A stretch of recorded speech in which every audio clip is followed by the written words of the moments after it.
welcome into little technical difficulties there. There we go. There we go. There we go. We fixed it. That's the fun part about being live is that there's always something little that happens. You never know what's going to happen. Exactly. You know? Well, at least you can hear us. Keep it going. You can hear us. You can see us.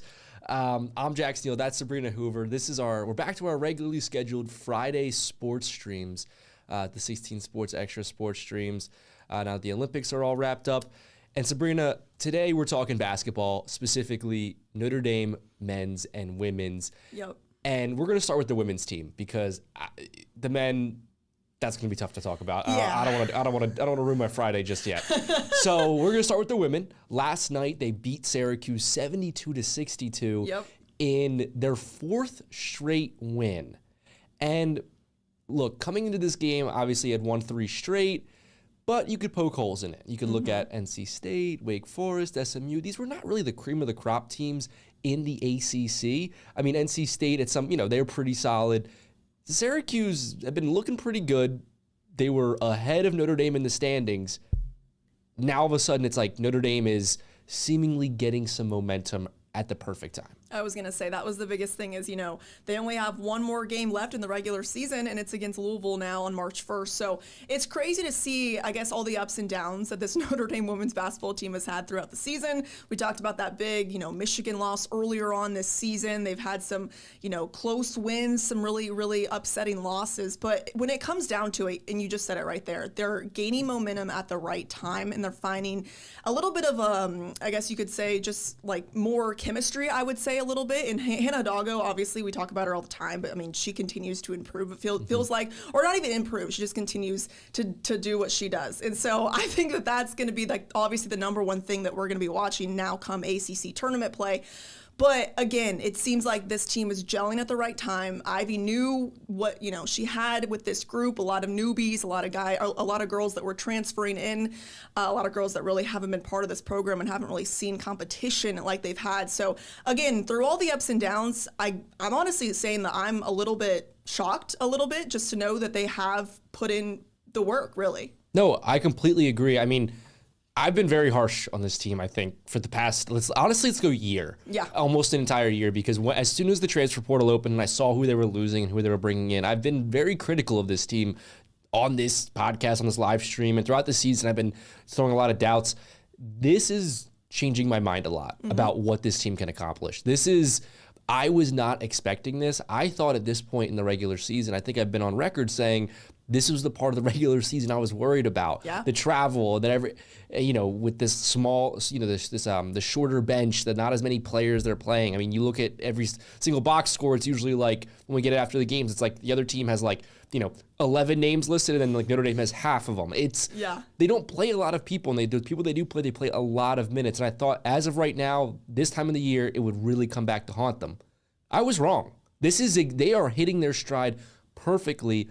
And you mentioned Hidalgo putting up numbers that just don't even seem real. 27 points, 8 rebounds, 7 assists, 7 steals, plus a block. I don't even know what to say at that point. That's just not right. You should not be able to put up those types of numbers. She's obviously incredible. And one thing I heard from a broadcast recently when they were watching this team, and it's something that stands out to me all season, is just Hidalgo just never stops. Yeah, she plays like every single minute of every game, and she is at the last second, she's still sprinting up and down the court. I've never seen a player conditioned like her. No, and the rest of this team, I think, has gotten to that almost to that level as well. What they do so well is their defense is so suffocating. Every single possession, it's like impossible for the other team to get off a good shot.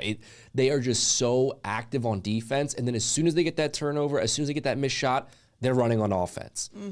There are still issues with this team, of course, but what they've shown is that they've figured out their identity. They're leaning into it completely, and if they get Vanessa DeJesus to make a 3 or 2, if they get Ayanna Moore to make a 3 or 2, if they just get a couple of those outside shots to fall, they can beat a lot of teams. Yeah, and you mentioned defense. I mean, that was the number one thing that Ivy talked about this entire season was getting better defensively, and they really have. And also, you talk about Hidalgo, how she's just gotten, impressive throughout this entire season. She says that she's like that in practice, too. I feel like that really does, make a difference with a lot of these players is she's the same in games as she is in practice. And I feel like that also helps these, newbies that are like, hey, if she's going to put in 110% every single day, then I want to put in 110%. And also, you mentioned Vanessa De Jesus. She's been obviously, really surprised me throughout the season how much growth that she has shown.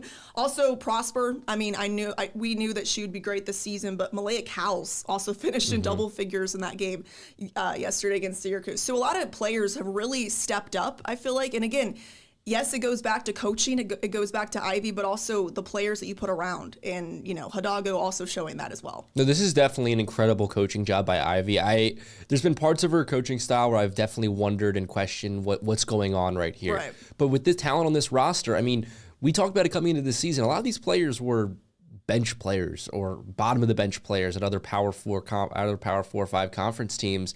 And looked shaky at times. Yeah. I mentioned that Michigan game earlier. That looked very, very bad back in November. But now they're gelling, and they're going to be a really tough team to play. They don't have the high-end potential that they did last year. Like, I still don't see a Final Four run in this team, whereas last year I thought they should have made the Final Four with how much talent they had on that team at every single position. But when you have Hannah Hidalgo, you theoretically can play any team in the country and have the best player on the court. That's how good she is. So that gives you a chance in any game. Now, we're saying how great they are. There are still some glaring weaknesses right for them.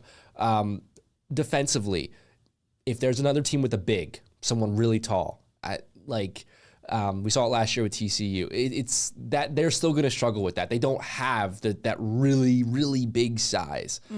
Also, we're going to see, I think, this Sunday again, Louisville, they're one of the best teams in the country. They're top 10 right now. They beat Notre Dame by double digits earlier this season. Why was that? Multiple ball handlers. Roberts, Barry, Scott, all had 3 assists in that game. Basically, it was just like, what guard is not getting guarded by Hannah Hidalgo right now? You bring the ball up and you create the offense. Yeah. If you have enough ball handlers where you can, force, just basically not have Hidalgo on ball defense, you're going to have a chance. And then finally, their offense is based off their defense. Ivy says that.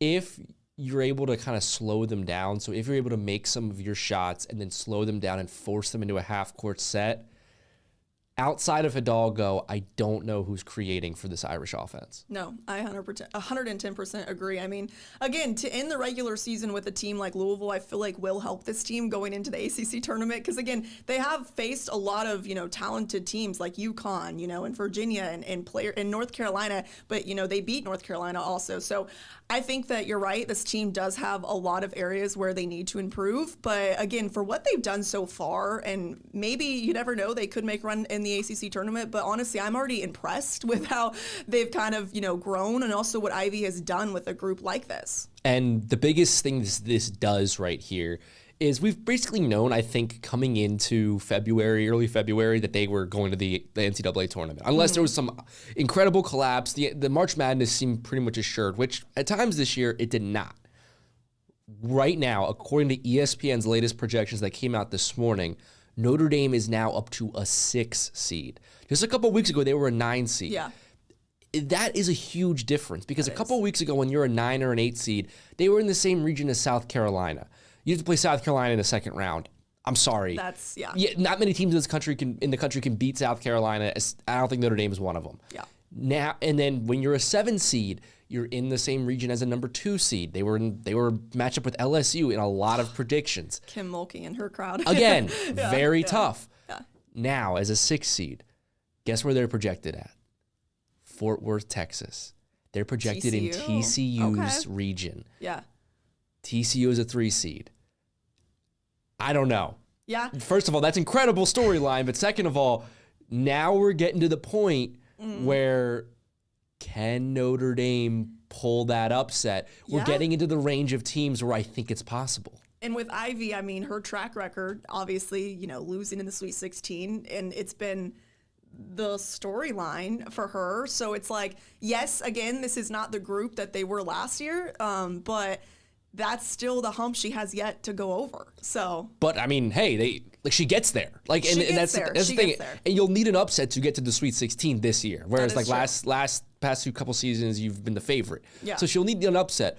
But whereas I think in the women's tournament, especially with just how top heavy some of these teams are, getting to that 6 seed, but compared to a 7. Yeah. I mean, another 7 seed, another 2 seed is Michigan. You don't want to be in their region. So I think it's a really, really big now. I think Louisville on Sunday, I'm going to guess Notre Dame loses that. They lost by double digits at home. They're going at Louisville. I don't think that's a game they're expecting to win. Right. But coming up, ACC tournament next week, if they're able to put together a couple wins and maybe win one game they shouldn't, now we're talking, can they rise to a 5 seed? That is completely where the Sweet 16 is in the conversation. And that's really where you're going to start talking about, oh, this is a team that can win multiple games in the tournament because the bracket's lining up for them. They've done a great job at the end of the season to put themselves in that chance, because if you're going up against South Carolina or Texas in the second round, you're not winning that game. If you're going against TCU or let me look, Michigan State, Ohio State, these are teams you can beat. Yeah.